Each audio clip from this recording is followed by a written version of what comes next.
आज हम स्टार्ट करते हैं exercise 2.3 class 11th math and CERT solution. हम स्टार्ट करते हैं यहाँ पर फंक्शन की डेफिनेशन की। फंक्शन की डेफिनेशन क्या है? फंक्शन की डेफिनेशन है कि a relation f from a set A to set B is set to be a function. It means कि एक रिलेशन को हम function from set A to set B को इस set to be a function तब कहेंगे if every element of set A, यानी A set के अंदर जितने भी एलिमेंट होंगे has one and only one image, और ए सेट के पास जितने भी एलिमेंट होंगे उन सब के पास केवल एक ही इमेज होगी इन दी सेट बी में से। तो इट मीन्स क्लियर है यहाँ से कि ये चीज डेफिनेशन का मीनिंग है यहाँ पर कि set A to set B, यानी हमारे पास कोई भी फंक्शन हमारे पास सेट ए टू बी जा रहा है तो ए के अंदर जितने भी एलिमेंट होंगे उन सब एलिमेंट की इमेज होनी चाहिए बी में। और इमेज तो होनी ही चाहिए लेकिन यूनिक होनी चाहिए, one and only one image, केवल एक इमेज एग्जिस्ट करे उसकी, one and only one image होनी चाहिए। जैसे अब मान लो कि ये हमारे पास डोमेन है, ये हमारे पास कोडोमेन है, तो डोमेन और ये कोडोमेन, तो हमने लेट किया कि डोमेन के अंदर कुछ एलिमेंट है 1 2 3 4 और कोडोमेन के अंदर ये हमारा कोडोमेन वाला पार्ट है। तो इस कोडोमेन के अंदर हमारे पास है 2 3 7 8 9 ऐसे हमने कुछ एलिमेंट लिए। अब जैसे 1 की इमेज यहाँ पर 2 है और 2 की इमेज यहाँ पर 3 है, 3 की इमेज यहाँ पर 7 है और 4 की इमेज यहाँ पर 9 है। तो इट मीन्स क्या है कि ए के सभी एलिमेंट की जो इमेज आ रही है, देख सकते हो सभी एलिमेंट 1 2 3 4 जो है, यानी ये ए है और ये हमारे पास बी है। तो फंक्शन जो चल रहा है हमारा फ्रॉम ए टू बी चल रहा है।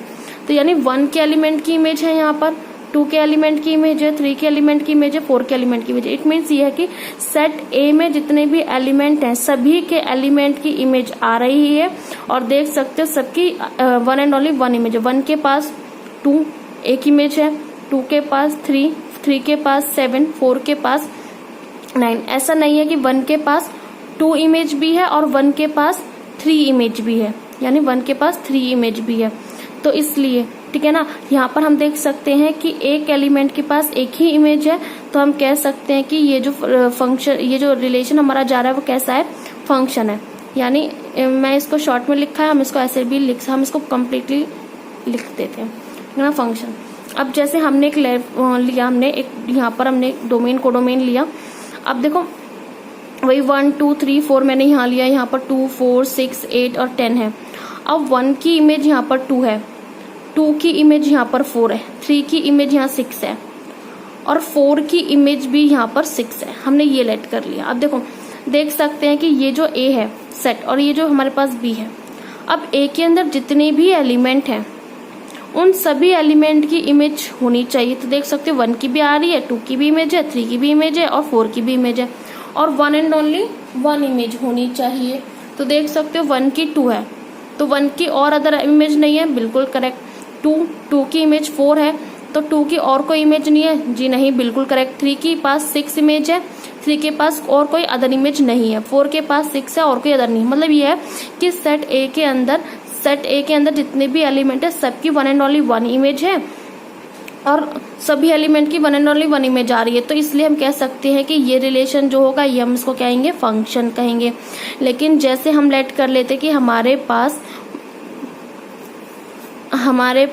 ये इस तरीके का है 2 4 6 8 10। अब 1 के पास यहाँ 2 इमेज आती, 2 के पास यहाँ 4 आती और 3 के पास ये 4 जाती और ये कह सकते हैं कि 3 के पास यहाँ पर 10 इमेज आती। अब क्या ये फंक्शन, देखो पहली बात सेट ए के अंदर सभी सेट ए में जितने भी एलिमेंट है सबकी इमेज होनी चाहिए, क्योंकि ठीक है ना, क्योंकि हमारे पास डेफिनेशन में भी ऐसे लिखा था every element of set A has one and only one image. तो हम यहाँ पर ना ये दो चीजों को देख सकते हैं, एक तो every element of set A आना चाहिए था, एवरी एलिमेंट होना चाहिए, दूसरा उसके पास one and only one image आनी चाहिए थी। यानी दो बातों का हमें खास ध्यान रखना है जो हमने इन दोनों में भी रखा था। अभी जो हमारे पास तीसरा एग्जाम्पल हम इसको देखते हैं। अब 1 2 3 4, अब ये 2 4 6 8 10। अब 1 की इमेज यहाँ 2 है, 2 की इमेज यहाँ 4 है, 3 की इमेज 4 है, 3 की इमेज 10 भी है। अब क्या है, ए के सभी एलिमेंट की तो इमेज है, पहली कंडीशन सेटिस्फाई है, पहली कंडीशन का मीनिंग कि एवरी एलिमेंट ऑफ सेट ए, पहली चीज तो क्लियर, लेकिन हमारे पास क्या होना चाहिए, one and only one image, केवल एक इमेज ही आनी चाहिए। लेकिन इस वाले फंक्शन में ऐसा नहीं है। 3 के पास 4 इमेज है तो 3 के पास 10 इमेज है। मीनिंग है कि इस 3 के पास 2 इमेज है, एक तो 4 भी है और इस 3 के पास 10 भी है, जबकि उसने बोला था केवल one and only one image होनी चाहिए। लेकिन यहाँ पर सेट ए के एलिमेंट के पास 2 इमेज आ रही हैं, 4 भी और 10 भी, जो हमारे पास ये जो डेफिनेशन दे रखी है ये गलत साबित होती है यहाँ पर। और जहाँ भी हमारी डेफिनेशन गलत साबित हो जाए तो हम कह सकते हैं कि ये फंक्शन नहीं है, तो नॉट अ फंक्शन, तो हम इसको लिख सकते हैं। ठीक है ना, इस तरीके से हम फंक्शन पे काम करते हैं। मैं एक बार रिपीट कर देती हूँ।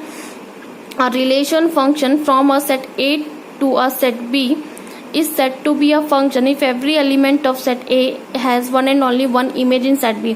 यानी किसी भी रिलेशन को फंक्शन होने के लिए हमारे पास 2 कंडीशन होनी चाहिए। एक तो every element of set A यानी सेट ए के सभी एलिमेंट की इमेज होनी चाहिए, दूसरी और वो भी one and only one image होनी चाहिए, केवल एक इमेज एग्जिस्ट करनी चाहिए। जैसे 1 की 2 कर रही है, 2 की 3 कर रही है, 3 की 7 कर रही है, 4 की 9 कर रही है, यानी ए के अंदर जितने भी एलिमेंट सभी एलिमेंट की इमेज है। जी हाँ बिल्कुल, और one and only one image भी है।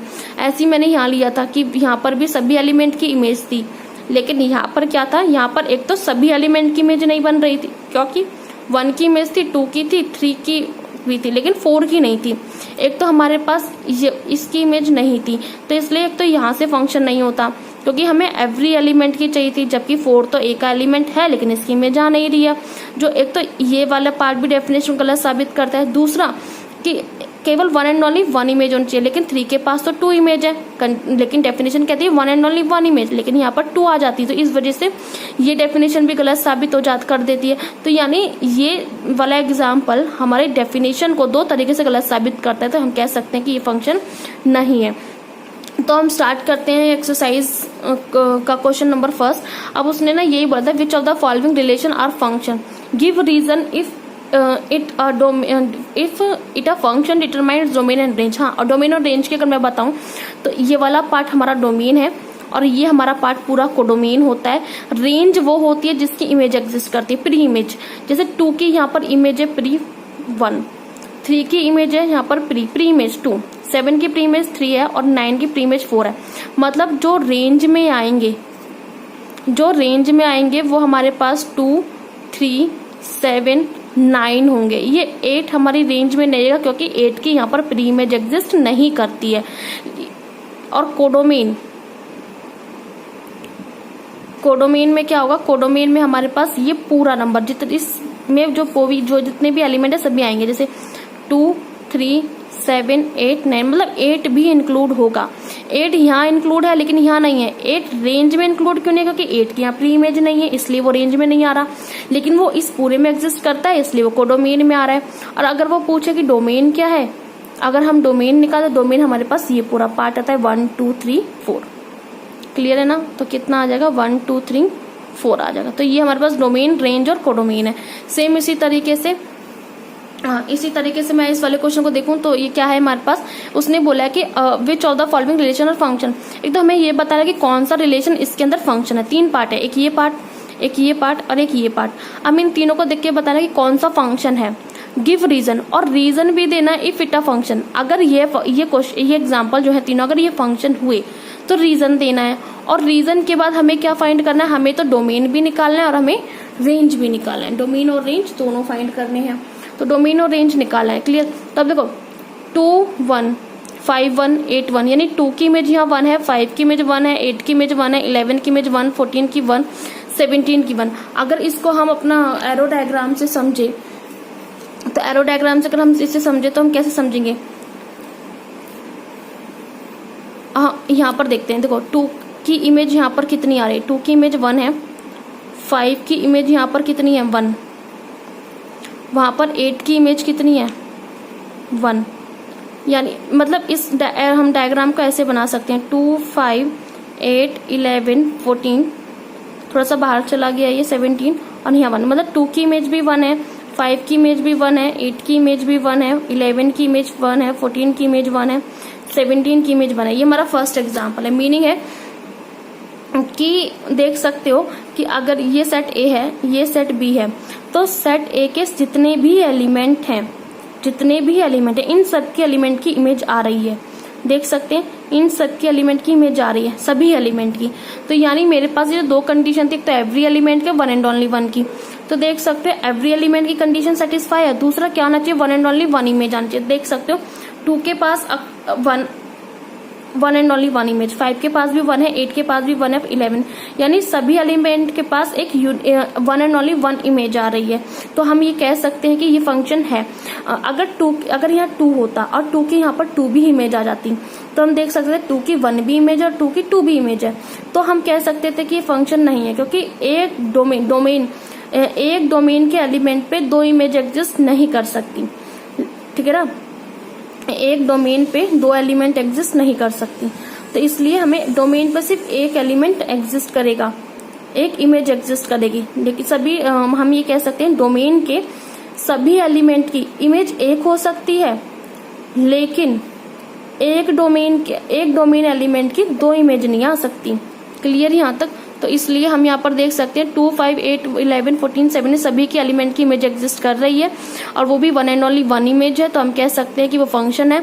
और since 2, 5, 8, 11, 14, 7 are the element of the domain of the given relation having their unique image, और सबकी देख सकते हैं one and only one image आ रही है, दिस रिलेशन इज फंक्शन। तो हम कह सकते हैं फंक्शन है। हमें डोमेन कोडोमेन रेंज की बात करें, तो अब उसने बोला कोडोमेन की नहीं करनी थी, हमें रेंज की करनी थी।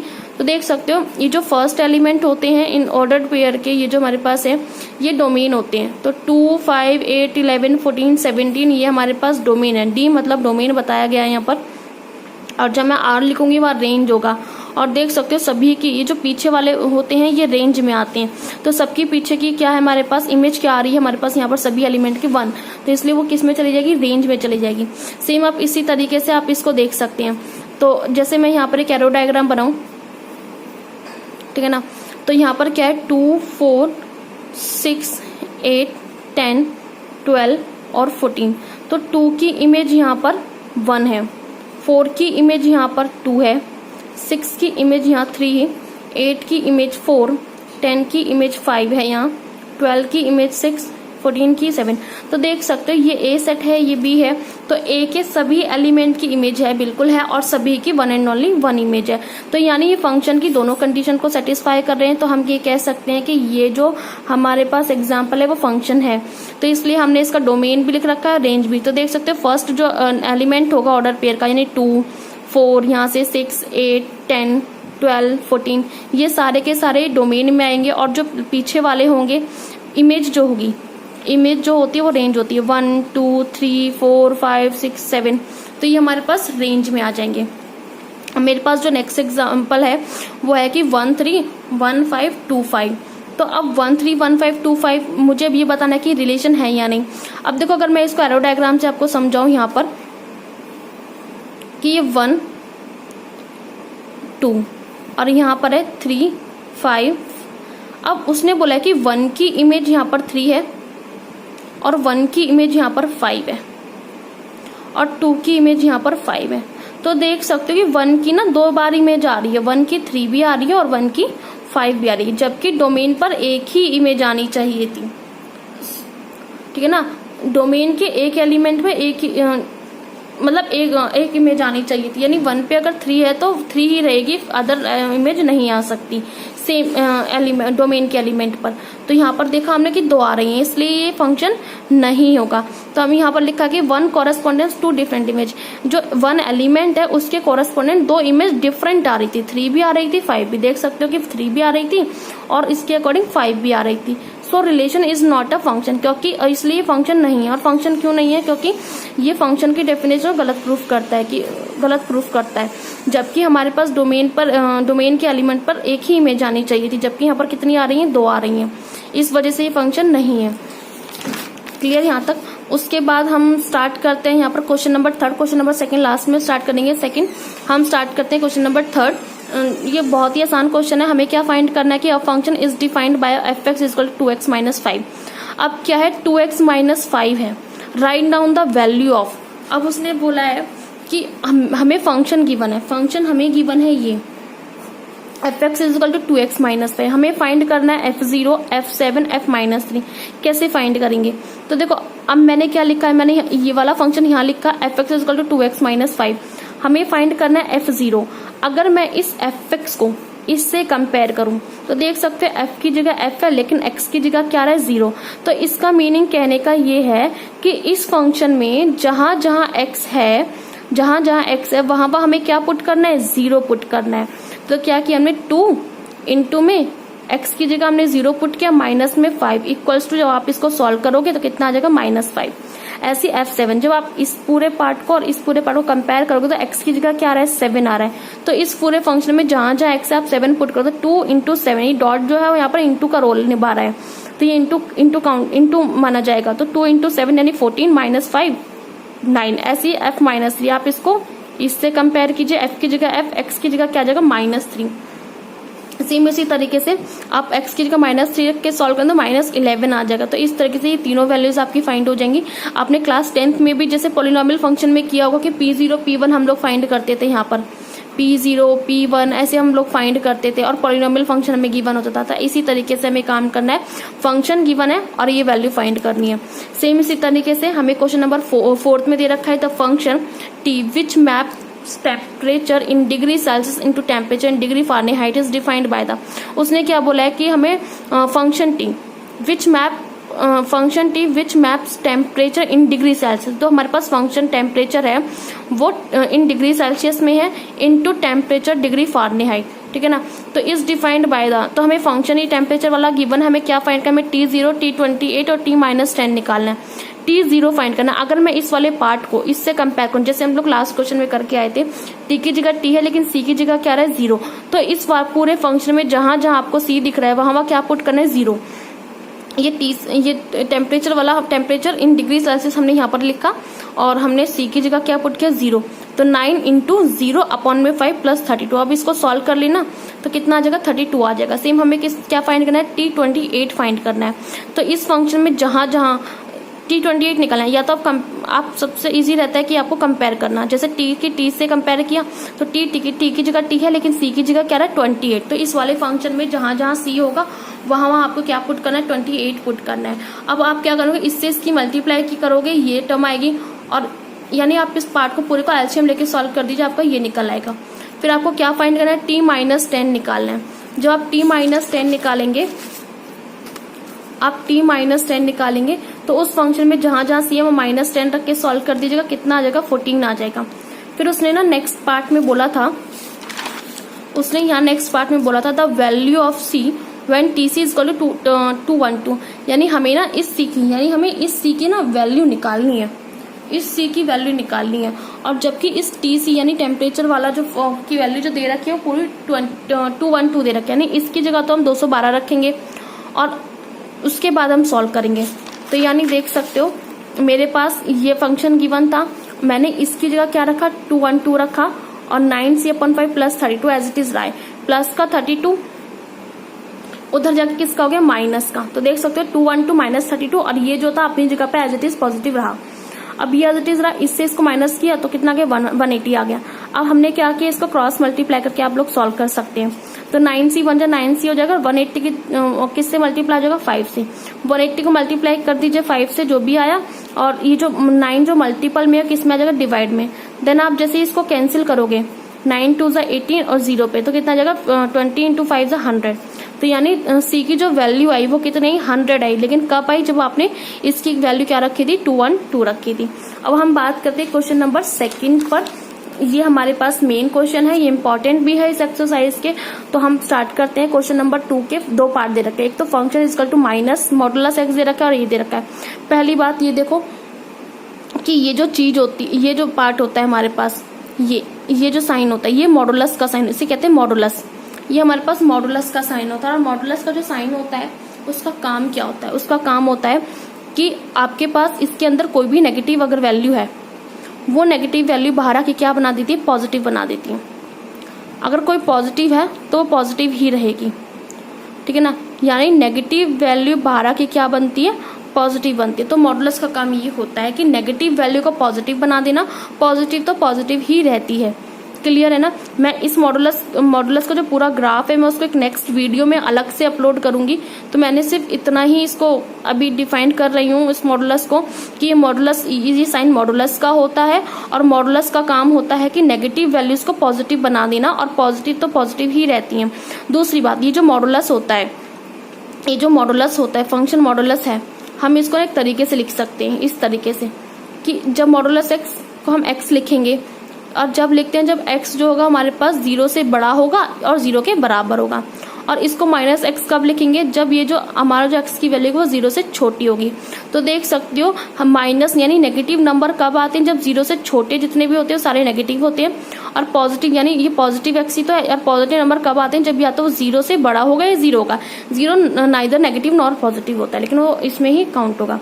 क्लियर है यहाँ तक। तो हम यानी फंक्शन को इस तरह से लिख सकते हैं। मैंने वही चीज यहाँ पर लिख रखी है, मैंने वही चीज यहाँ लिखी है ये, कि function is equal to modulus x, और मॉडुलस एक्स को हम इस तरह से लिख सकते हैं, एक्स यानी 0 से बड़ा, और जब माइनस आएगा तो लेस देन 0 रख सकते हैं।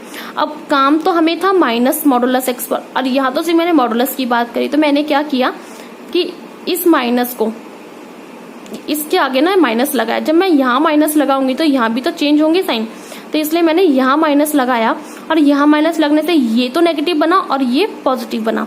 तो वही चीज मैंने यहाँ डिफाइन कर रखी है। तो मैंने जब यहाँ माइनस लगाया तो ऊपर वाला पॉजिटिव था, नेगेटिव बना, नेगेटिव था, पॉजिटिव बना। अब उसका क्या मीनिंग है, उसने बोला कि हमें क्या निकालना, डोमेन और रेंज। अब देखो मैं आपको डोमेन और रेंज बताती हूँ। डोमेन वो होता है जब आप वैल्यू पुट कर रहे होते हैं किसी फंक्शन में, जो वैल्यू पुट करें उसे डोमेन कहते हैं, और पुट करने के बाद जो रिजल्ट है उसको रेंज कहते हैं। जैसे अब डोमेन आर, अब उसने बोला कि इस माइनस मॉडुलस एक्स में हम क्या वैल्यू पुट कर रहे हैं, या जो डोमेन कहलाएगा। अब उसने बोला कि एक्स की वैल्यू 0 से बड़ी रखोगे। उसने यहाँ क्या बोला है कि एक्स की वैल्यू जब आप 0 से बड़ी रखोगे या 0 से छोटी रखोगे, यानी x की वैल्यू आप 0 से बड़ी रख रहे हो, 0 से बड़ी, सॉरी, x की वैल्यू जब आप 0 से बड़ी रख रहे हो, और x की वैल्यू जब आप 0 से छोटी रख रहे हो या 0 रख रहे हो, तो आप एक नंबर लाइन देखो पूरी, यहाँ एक 0 है। अब जब आप x की वैल्यू यहाँ की रख लो, चाहे यहाँ की रख लो, चाहे ये 0 रख लो, तो ये पूरी रियल लाइन ही रही है, यानी आप रियल लाइन की हर एक वैल्यू को पुट करके देख रहे हो यहाँ पर। तो आप पूरे रियल लाइन को पुट कर सकते हो, तो इसलिए डोमेन क्या रहेगा, आर। लेकिन रेंज क्या आएगी वो देखने वाली बात है कि रेंज क्या आएगी। तो रेंज देखो क्या आती है। अब इसको समझो, अब क्या है, यह माइनस मॉडुलस, हम काम कर रहे हैं माइनस मॉडुलस एक्स पर, ठीक है ना। अब माइनस मॉडुलस एक्स है, अब इसका मीनिंग क्या है, जब आप इस मॉडुलस के अंदर, अब एक तो माइनस पहले से बाहर है, और इस x की जगह जब आप -2 रखोगे तो -2 तो बनेगा पॉजिटिव, लेकिन मॉडुलस के बाहर तो एक नेगेटिव ऑलरेडी है, तो क्या आ गया, नेगेटिव। और जब आप क्या करोगे, इस मॉडुलस के अंदर नेगेटिव ना रखे कोई वैल्यू पॉजिटिव ही रख दोगे, तब भी क्या आएगा, नेगेटिव। यानी इसका मीनिंग है कि जब आप इस पूरे फंक्शन के अंदर, चाहे आप इस मॉडुलस के अंदर नेगेटिव वैल्यू रख रहे हो चाहे पॉजिटिव रख रहे हो, आना आपका नेगेटिव आंसर ही है। तो यानी ये है कि आपने जब पूरी रियल लाइन पुट कर रहे हो तो आपको हमेशा नेगेटिव नंबर मिल रहा है। तो यानी नेगेटिव नंबर क्या होता है, 0 से लेफ्ट हैंड साइड के जितने भी होते हैं, यानी ये वाला पार्ट। अब देखो ये वाला जो है तो -∞ तक जाता है ना, 0 से लेकर नेगेटिव, क्योंकि इधर तो कोई होता ही नहीं, मतलब एंड ऑन नंबर होते हैं। यहाँ पॉजिटिव इन्फिनिटी कहते हैं प्लस की साइड, और नेगेटिव की साइड को -∞। तो इसका मीनिंग है जब भी कभी हम पूरी रियल लाइन के नंबर्स को उठा के रख रहे हैं तो हमारे पास जो आ रहा है वो हम सिर्फ नेगेटिव नंबर्स के ही आ रहे हैं। तो हम कह सकते हैं कि 0 से लेकर इन्फिनिटी तक, -∞ तक के आंसर आ रहे हैं। तो हम लिख सकते हैं 0 से लेकर -∞। अब -∞ की तरफ से कभी भी क्लोज इंटरवल नहीं लगते, इसलिए हम उसको ओपन लगाते हैं।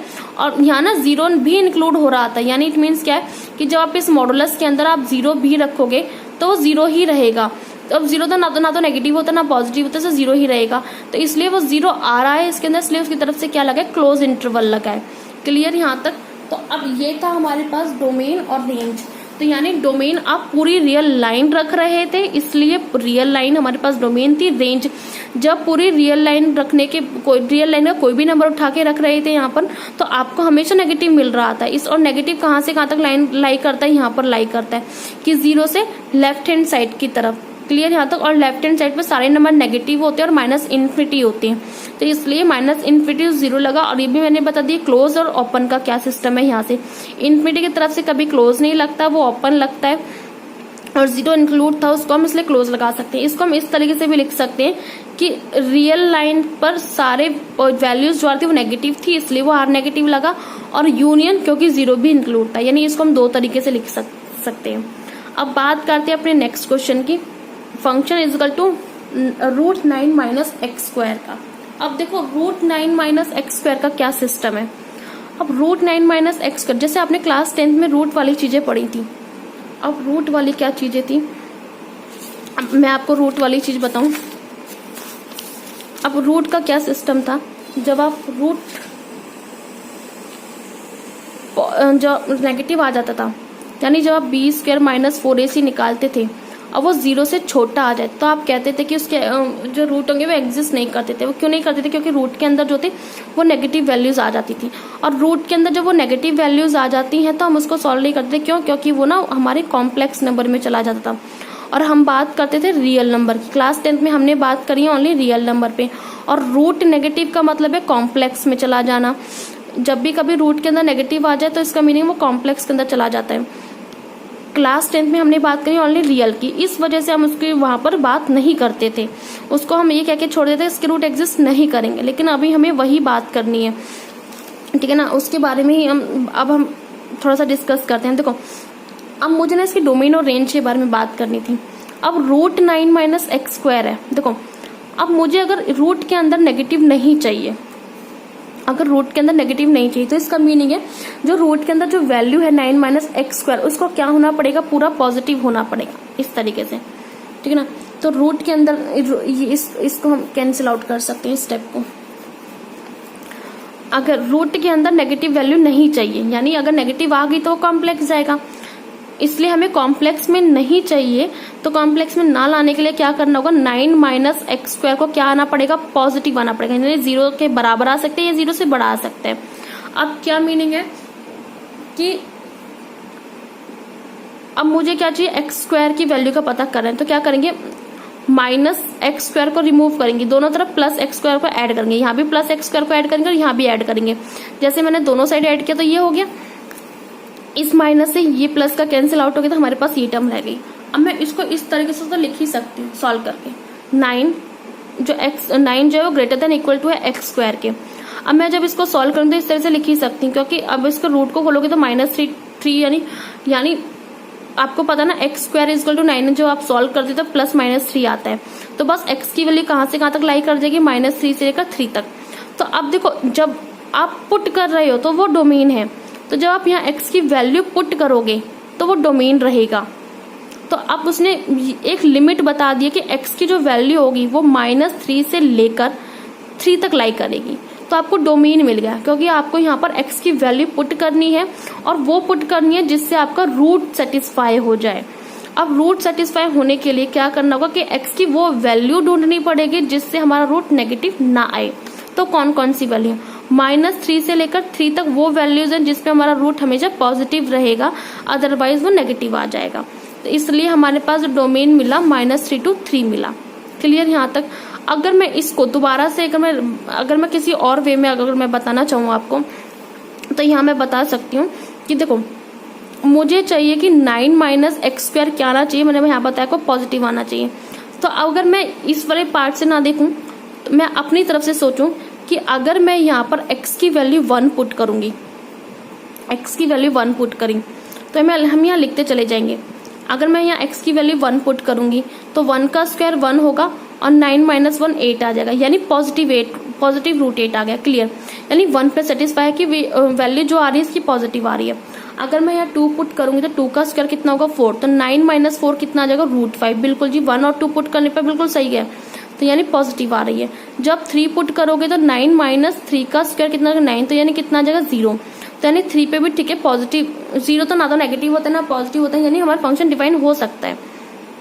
अब 4 पुट कीजिए यहाँ पर, तो 9 माइनस में यहाँ 4 का स्क्वायर हो जाएगा 16, तो यानी कितना आ जाएगा यहाँ पर सॉल्व करोगे तो आप 16 कितना आ जाएगा 7, तो -√7। तो देख सकते हो रूट के अंदर क्या आ गया, नेगेटिव। यानी जब आप 4 पुट करोगे तब हमारा रूट सेटिस्फाई नहीं हो रहा। यानी 1 2 3 पर सेटिस्फाई था, लेकिन 4 रखने पर सेटिस्फाई नहीं हुआ। क्यों? क्योंकि रूट के अंदर क्या आ गया, नेगेटिव। और नेगेटिव आने से हमारा नंबर कहाँ चला जाता है, कॉम्प्लेक्स में चला जाता है। अब कॉम्प्लेक्स क्या होता है वो मैं आपको बताऊंगी जब चैप्टर 5 पढ़ेंगे। तो इसलिए रूट के अंदर नेगेटिव नहीं आना चाहिए। आप ये ध्यान रखिए अभी कि रूट के अंदर नेगेटिव नहीं आना चाहिए, हमेशा क्या आना चाहिए, पॉजिटिव आना चाहिए। और पॉजिटिव कब आ रहा था, केवल 1 2 3 पुट करने पर आ रहा था। सेम आप नेगेटिव वैल्यू को पुट कीजिए। जो आप -1 रखेंगे, अभी तो हमने से केवल 1 2 3 रखा, अब मैं यहाँ पर क्या रख रही हूँ, -1। जब आप -1 रखेंगे तो -1 का स्क्वायर क्या आएगा, +1, तब भी ये मिलेगा। -2 रखोगे तो ये मिलेगा, -3 रखोगे तो ये मिलेगा, -4 रखोगे तो √-7 आ जाएगा। मतलब क्या है, जब आप -1 -2 और -3 रख रहे हैं तब भी आपको ये 3 ही नंबर मिल रहे थे, और माइनस का 4 रखने से √-7 मिला था। इट मीन्स क्या कि आप ये 6 ही वैल्यू रख पा रहे थे, और इनके बीच के वैल्यूज आप रख सकते हैं। इनके जो बीच की वैल्यू -3 से लेकर 3 तक के बीच की वैल्यूज, और -3 to 3 भी रखेंगे तो आपका फंक्शन पॉजिटिव आ रहा था। ठीक है ना, इसलिए हमें यहाँ पर बोला गया है कि डोमेन जो होगा -3 से लेकर 3 रहेगा।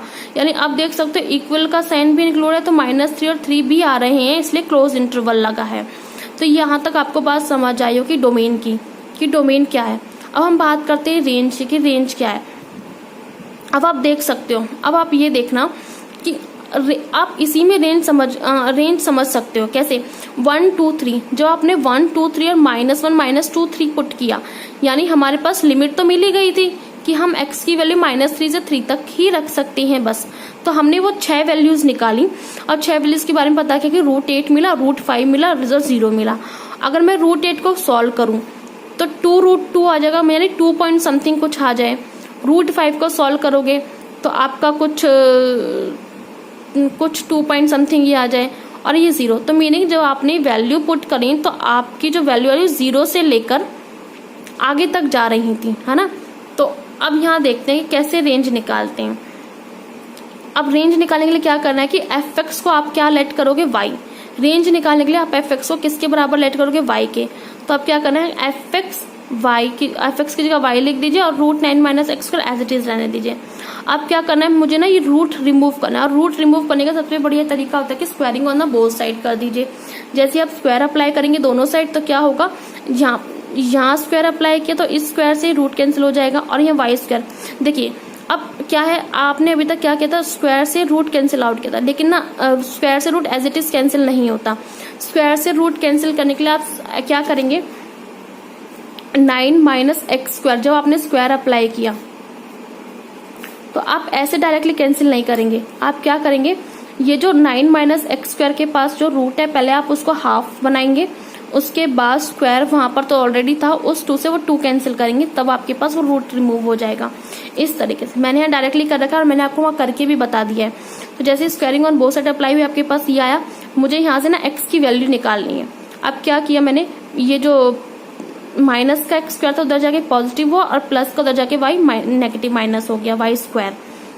तो अब क्या हुआ, ये जो स्क्वायर था वो इधर आ गया रूट में, और रूट में आने से क्या होता है, प्लस माइनस देता है। अब देखो प्लस माइनस √9 - y² हो गया। अब देखो, अब रूट के अंदर ही वैल्यू है। अब नेगेटिव आ गया तो हमारा फंक्शन डिफाइंड नहीं है, हमें क्या लाना पड़ेगा, पॉजिटिव। रूट के अंदर पॉजिटिव वैल्यू आनी चाहिए, तभी ये फंक्शन डिफाइंड होगा।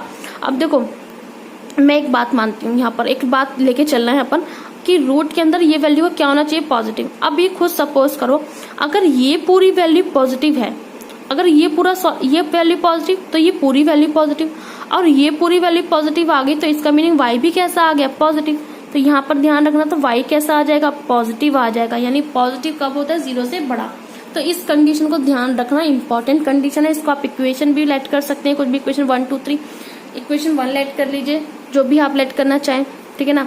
तो अब यहाँ से समझ आया आपको कि मैं रिपीट करती हूँ अगेन, तो 9 - x², अगर इस फंक्शन को डिफाइंड होने के लिए इसको पॉजिटिव होना पड़े। अगर ये पूरा फंक्शन पॉजिटिव है तो इसको ये पूरा पॉजिटिव हुआ, और इसकी वैल्यू पूरी पॉजिटिव है, तो y तो अपने आप पॉजिटिव हो गया। क्यों, क्योंकि ये किसके बराबर था, इसके, ठीक है ना, √9 - x² के, तो y पॉजिटिव हो गया। स्क्वायरिंग ऑन बोथ साइड करके हमने सॉल्व कर दिया। तो बस वो कंडीशन लगाई कि रूट के अंदर वैल्यूज थी तो इसको पॉजिटिव होना पड़ा।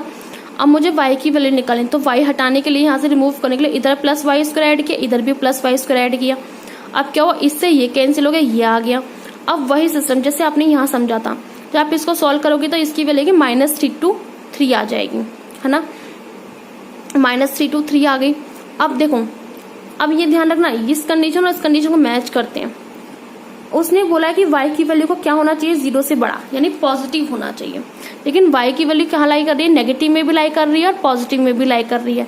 लेकिन इसके अकॉर्डिंग कहाँ लाई करनी चाहिए, ओनली पॉजिटिव, यानी पॉजिटिव वैल्यू कहाँ से कहाँ तक लाई कर रही है, यानी यहाँ तक, ये वाला पार्ट लाई कर रहा है। तो ये वाला पार्ट तो रिमूव हो गया इस कंडीशन को देखते हुए, तो इस वजह से y क्या आ गया, ये। अब क्या है यहाँ पर, y 3 से छोटा है और 3 के बराबर है, और 3 से छोटा मतलब 0, क्योंकि नेगेटिव में जा नहीं सकते और खुद 3 भी इंक्लूड है, तो यानी क्या लग गया, क्लोज इंटरवल 0 to 3, यानी ये रेंज हो गया। रेंज लाने के लिए हमें y की वैल्यू को पता करना चाहिए, तो वहां से रेंज मिल जाता है। तो यहाँ तक आई होप आपको क्लियर हुआ होगा। तो नेक्स्ट यहाँ पर जो हमारे पास ये जो क्वेश्चन है, क्वेश्चन नंबर 5, सेम इसी तरीके से है, फाइंड द रेंज। अब हमें ना डोमेन ना निकल के हमें क्या निकालना है, रेंज। अब रेंज निकालने के लिए आप ध्यान रखना कि जो fx आपके पास होता है आप उसको क्या लेट कर लें, डायरेक्टली y।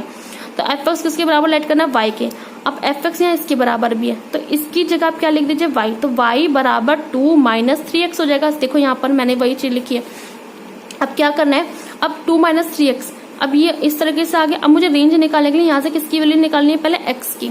तो आप इसको सॉल्व कीजिए, ठीक है ना। जब आप यहाँ से इस इक्वेशन को सॉल्व करें, कौन सी इक्वेशन है यहाँ पर, ये y बराबर 2 - 3x, इस इक्वेशन को सॉल्व करके ना आप किसकी वैल्यू निकालिए, x की वैल्यू निकालिए। क्या होगा, ये प्लस का 2 था, किसका हो गया, माइनस का, ठीक है ना। देखो y -2 हो गया।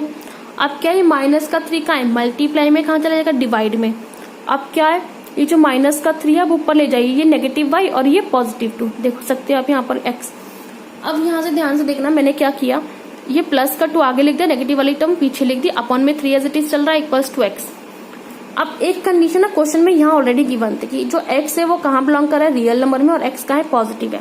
यानी x कहाँ लाई कर रहा है, पॉजिटिव लाई, x जो है वो 0 से बड़ा है। और जब x 0 से बड़ा है तो उस कंडीशन को मैं यहाँ अप्लाई करती हूँ। अब देखो, अगर x 0 से बड़ा है तो ऑब्वियसली ये खुद 0 से बड़ा हो गया, क्योंकि ये किसके बराबर, x के। ये दोनों आपस में बराबर हैं, ये 0 से बड़ा है तो ऑब्वियसली ये भी बड़ा हो गया 0 से। तो बस मैंने वही कंडीशन लिखी है।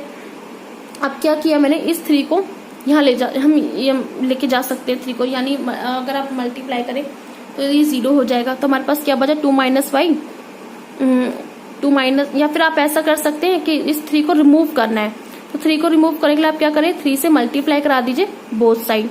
तो आप क्या करेंगे, इस 3 से 3 कैंसिल हो जाएगा, और 0 × 3 तो 0 ही होता है। तो 2 - y > 0 बचा। अब क्या करना है, मुझे यहाँ से -y रिमूव करना है। तो -y रिमूव करने के लिए क्या होगा, प्लस का y, दोनों साइड क्या कर दीजिए, y ऐड कर दीजिए। जैसे ही ऐड हुआ तो इससे ये कैंसिल, और इससे सॉरी कैंसिल नहीं होगा, इससे ये कैंसिल हो जाएगा। क्या बचा, 2 > y। अब उसने बोला है कि y की जो वैल्यू है वो 2 से छोटी है। अब यहाँ पर अगर मैं रियल लाइन पे देखूं, ये 2 है, और उसने बोला कि y की जो वैल्यू है वो 2 से छोटी। अब 2 से छोटी तो सारे यहाँ आते हैं, यानी 2 से छोटे, यानी 1, फिर 0, फिर -1, फिर -2, फिर एंड सो ऑन, कहाँ तक चले जाएंगे, -∞ तक। तो देख सकते हो इक्वल नहीं है। अगर यहाँ पर इक्वल होता तो मैं क्लोज इंटरवल 2 लिखती, और पीछे की साइड जाएगा तो मैं -∞ लिखती, और इन्फिनिटी की तरफ से क्लोज नहीं लगता, इस तरीके से लिखती। लेकिन यहाँ इक्वलिटी का साइन नहीं, तो इसलिए अब यहाँ से क्लोज ना लग के अब क्या लगेगा, ओपन इंटरवल, यानी इस तरीके से ये लिखा जाएगा। ये इस तरीके से लिखा जा सकता है। आई बात समझ में आपको, हम क्लोज क्यों लगाते हैं, ओपन इंटरवल क्यों लगाते हैं, तो यहाँ क्लोज ना लग के हमने यहाँ पर ओपन लगा